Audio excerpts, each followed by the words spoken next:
The football pitch has become home to some of the most heartbreaking moments in sports, not just for the clubs who lose, but sometimes even the death of great players. The story of Puerta is one of these moments. He did everything right in life and still had a tragic ending on the pitch. So what happened to the young football superstar on the rise? And where would he be today if he had survived? Stick around to find out more.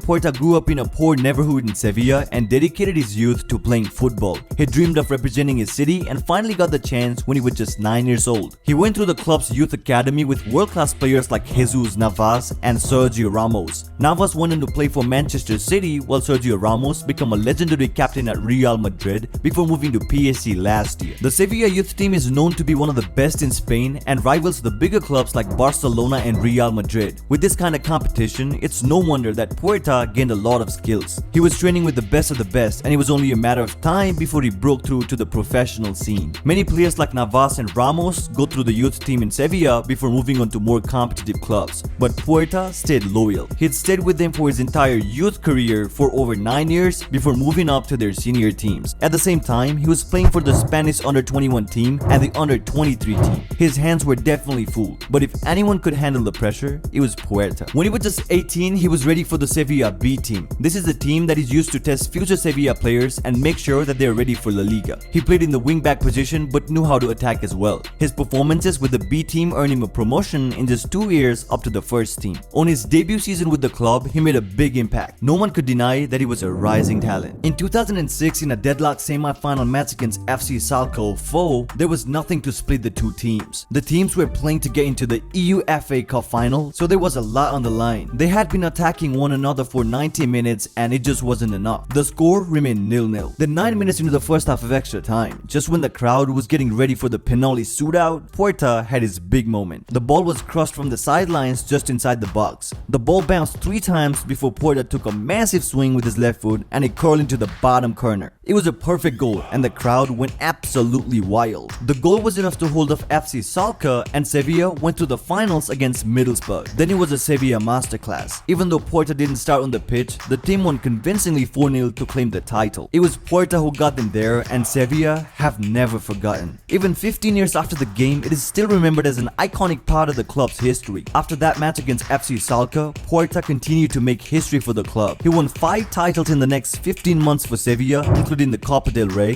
the Supercopa de España, the UEFA Cup twice, and the UEFA Super Cup. You can see why football fans were so excited about Puerta. He was clearly a generational talent, and he had many years ahead of him. He had only played in La Liga for 3 years and had played 1 game for his national team Spain. It looked like nothing could stop him, but there were other forces at work beyond his control. He couldn't control his body. He tried his best to live healthily, but even athletes suffer from unavoidable injuries. Things were happening inside him that would eventually kill him.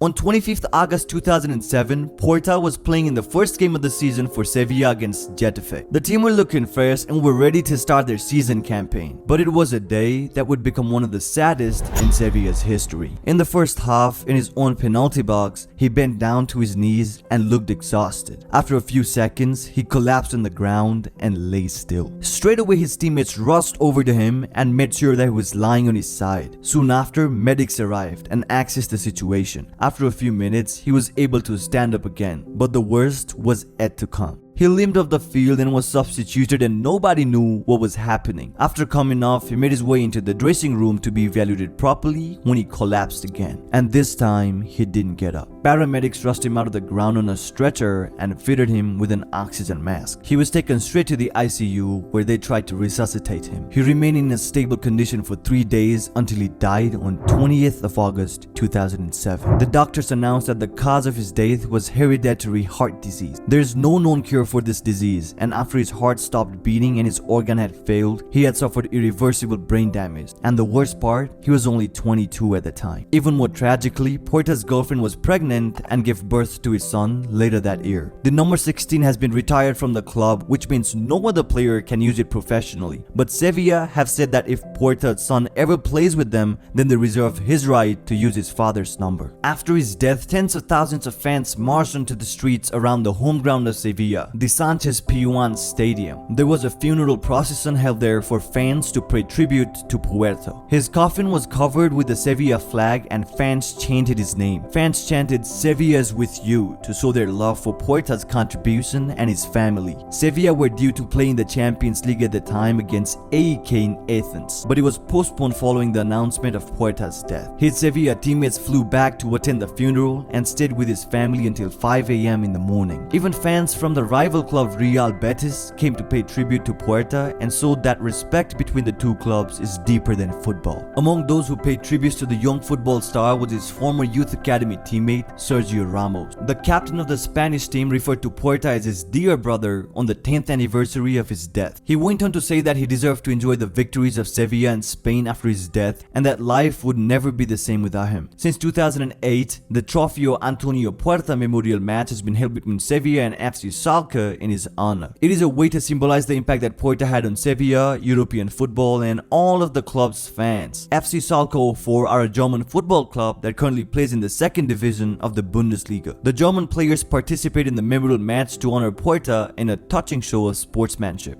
Given his skills and performances as a young player, Puerta could have become one of the best football players in Spain. He gained interest from some of the biggest clubs in the world when playing in the UEFA Cup. Arsenal, Manchester United, and Real Madrid all considered buying him from Sevilla, but his hometown club rejected the offers. He was too valuable to the club, but like most players, soon enough the offer would be too high to resist. Neymar was bought from Santos for over 200 million euros by Barcelona. This is more than twice what Santos's annual revenue was in 2012. So Puerta would have eventually made his way to one of the big European clubs, but where would have he gone? How great would he eventually become? And would we all know his name by now? Sadly, these questions will never be answered, but Puerta remains a big part of identity of Sevilla's club. In some ways, he was the turning point for Sevilla to become more competitive again. Sevilla have now become the kings of the UEFA Europa League, winning the trophy in 2013, 14, 15, and 2019. This is Puerta's legacy to the club, and the fans have never forgotten. In the year before Puerta's death, and when he was at the peak of his powers, Sevilla won the Best Club Award presented by the IFFHS. They won it again the next year, and Puerta had a huge influence on that. It just shows how big of an impact one player can have. They still haven't won La Liga since 1957, but if Puerta were still with them, they would have definitely had a chance.